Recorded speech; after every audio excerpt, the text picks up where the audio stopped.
Salut les amoureux de la voyance. Aujourd'hui, je te parle dans cette émission de la voyance à travers l'amour. C'est-à-dire, aujourd'hui, je vais un petit peu mieux t'expliquer comment je peux, de façon, je dirais, plus claire, comment fonctionnent mes voyances sur l'aspect sentimental, l'amour, le couple.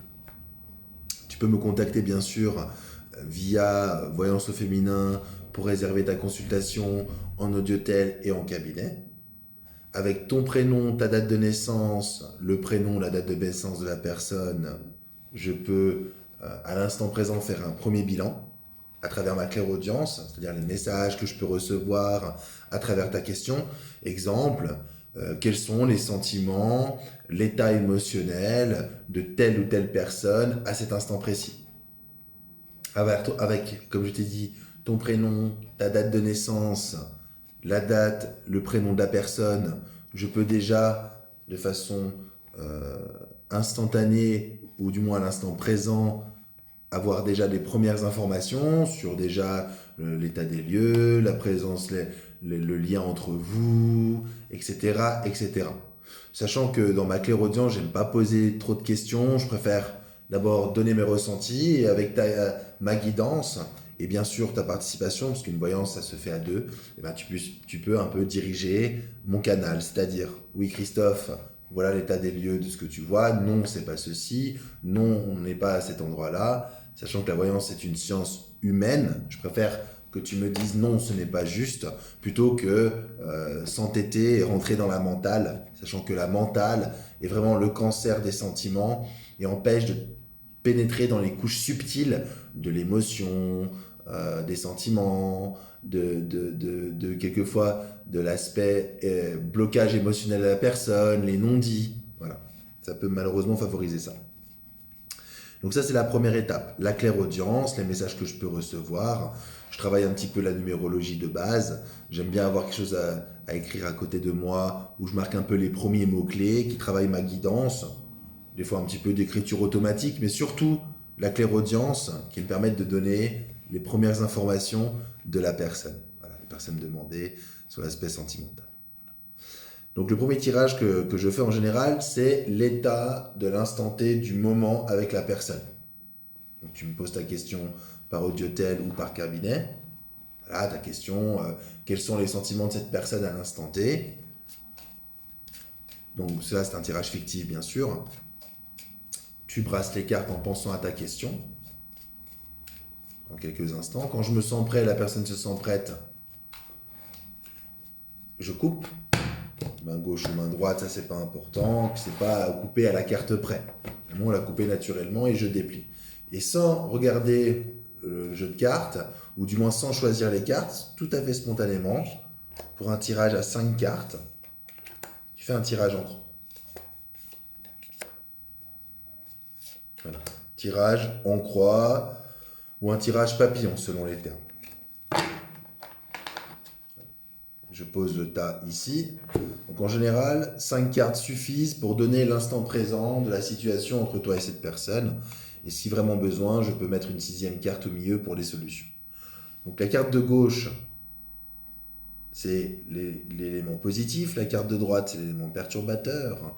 La carte du haut nous dit plutôt si c'est plutôt positif ou plutôt perturbateur. J'appelle ça la carte régulatrice. Tu as la carte synthèse qui résume les 3 cartes et la carte solution. Donc toujours tirer du côté gauche. Bon là je l'ai mis dans mon sens, je ne l'ai pas mis dans ton sens à toi, je peux le mettre dans ton sens à toi, si ça te parle un peu mieux. Voilà, donc ça c'est comme si tu étais en face du jeu de cartes. Ça c'est à gauche, à droite, en haut, en bas, au milieu. Ok. Donc la première carte en l'occurrence, sachant que c'est fictif, serait la carte de la méditation qui donne un petit peu l'instant présent de la personne positivement. Cette carte-là, l'amour, ben voilà, on parle d'amour en plus. Ce serait l'élément perturbateur. Cette carte-là, l'initiation, à savoir c'est plutôt l'initiation à la réflexion, l'initiation à l'amour, où il se dit, voilà, je me persuade de quelque chose. La carte, la 4e, qui donne la synthèse des 3 cartes. Et la 5e carte, qu'on dit la carte solution. Voilà. Positif, perturbateur, régulatrice, synthèse et la solution. Et on peut de temps en temps, ça m'arrive, prendre une 6e carte qui complète seulement cette carte-là.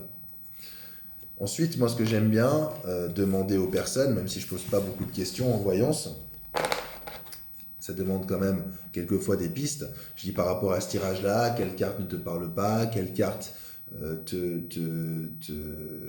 te parle, qu'est-ce que tu aimerais approfondir, sur quel élément tu aimerais revenir. Aussi bien sur la cartomancie que sur ma clairaudience du début, comme j'expliquais.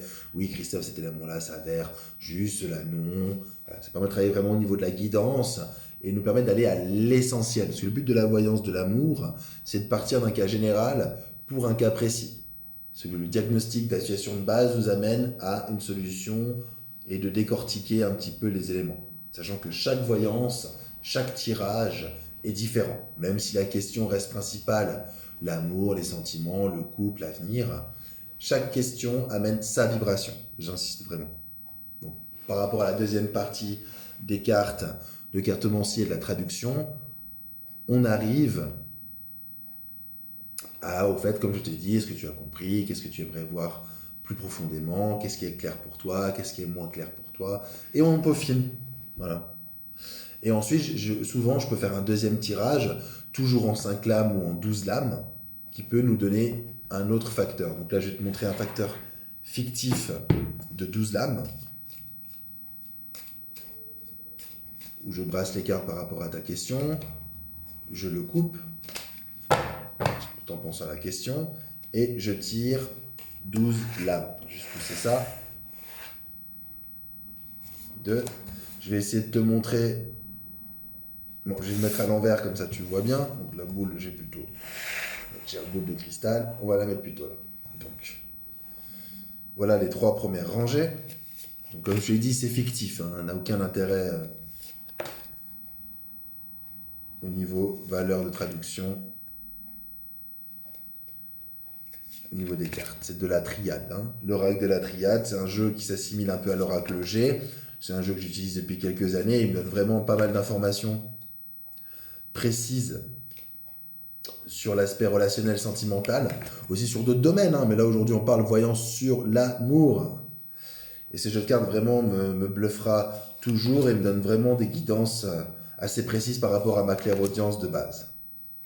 Donc c'est un jeu de cartes de 57 lames, à ne pas confondre avec un tarot, c'est un oracle, hein. C'est un jeu associatif, il n'y a pas de mineur, il n'y a pas de majeur, des bâtons, des coupes, des épées, il n'y a pas de ça. Donc là on est dans les premiers 3 qui donnent l'élément à l'instant T de la situation avec ton amoureux ou ton amoureuse. Ça me donne les éléments perturbateurs qui perturbent, freinent, entravent la relation. Ça c'est les éléments positifs qui favorisent la relation. On va mettre un petit peu comme ça. Voilà. Ça, c'est l'élément positif qui favorise la relation. Qu'est-ce qui vous aide à accomplir votre tâche. Et j'ai fait exprès de mettre une cisure qui est les éléments de solution. Donc, vu qu'on est un petit peu sur un fond bleu, je vais te le retourner. Comme ça, tu vois bien le sens de lecture. Parce que je t'expliquais aussi, tant qu'à faire, le sens de lecture. Un peu plus fastidieux le 12 lames, en tout cas il nous donne quand même pas mal de renseignements sur l'avenir proche et les axes, hein, les possibilités, les guidances. Alors, attends, je vais mettre comme il faut, on va laisser la cisure, voilà, normalement tu vois un petit peu mieux, hein, le 12 lames, hein, 4 colonnes de 3. Donc, comme je te disais, ça c'est l'instant présent dans ta relation sentimentale, 1, 2, 3. Attends, tu vois pas très bien...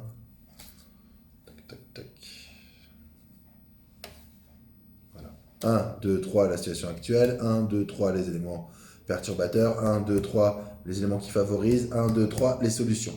Sachant que le sens de lecture, il est à la fois de bas en haut et aussi à double entrée horizontalement, verticalement et horizontalement. Verticalement et horizontalement. Voilà, il faut vraiment être précis au niveau du jeu associatif, parce qu'une carte, elle ne veut pas dire grand-chose. Et l'association du temps, du pardon, du message et du nadir nous donne une guidance. Voilà. Donc ça, c'est le 12 lames. Hein. Je l'utilise souvent plutôt en cabinet. Je l'utilise de temps en temps dans l'apéro-voyance quand c'est un petit peu calme, que le temps me le permet, qu'on n'est pas trop pollué autour de nous. Parce que le faire lors d'un apéro-voyance, c'est pas la même énergie qu'en cabinet ou en audiotel, sachant que c'est un jeu de cartes, 12 cartes que j'utilise plutôt pour des voyances en cabinet. La cartomancie, n'oublions pas, hein, dans la voyance, c'est une guidance, c'est un outil. Non, c'est pas une guidance. C'est un support de ma guidance. Sachant que la voyance que j'utilise de base, moi, est de son support et permet d'être agrémentée par ma cartomancie et aussi le pendule. Voilà, j'ai pas pris le pendule avec moi, ou j'ai peut-être dû le mettre à côté. J'utilise aussi le pendule pour les questions fermées, oui et non. Voilà, comme question, va-t-il venir me voir ce soir? A-t-il des réels sentiments, oui ou non? Va-t-on déménager ensemble? Sauf maladie, santé, naissance. Voilà, ça j'insiste, je ne réponds pas de façon déontologique et ce n'est pas ma mission. Il y a des gens, à mon avis, beaucoup plus compétents pour moi. Les médecins ne sont pas voyants, les voyants ne sont pas médecins. Voilà. Déontologie, responsabilité, crédibilité. Voilà par rapport aux voyances sur l'amour, il y a beaucoup de choses à dire, hein, donc fais-toi ton propre avis. N'hésite pas à bien voir la vidéo qui permettra déjà d'être plus précis ou précise sur ta demande. Abonne-toi aussi à notre page où tu pourras être membre et profiter de nombreux avantages. Les événements, toujours les mêmes, hein, live, direct sur Facebook, Insta. Notre grand apéro voyance qui rentre de plus en plus de succès. Et puis encore une fois, heureux d'être une petite pierre dans ta grande maison, pouvoir pratiquer mon don de voyance, ma passion de voyance, pour pouvoir te donner des outils, des réponses et surtout des solutions. Alors n'hésite pas à t'abonner à la page. Si c'est déjà fait, tant mieux. Si c'est pas fait, abonne-toi et on s'entend pour de nouvelles aventures, plein de lumière.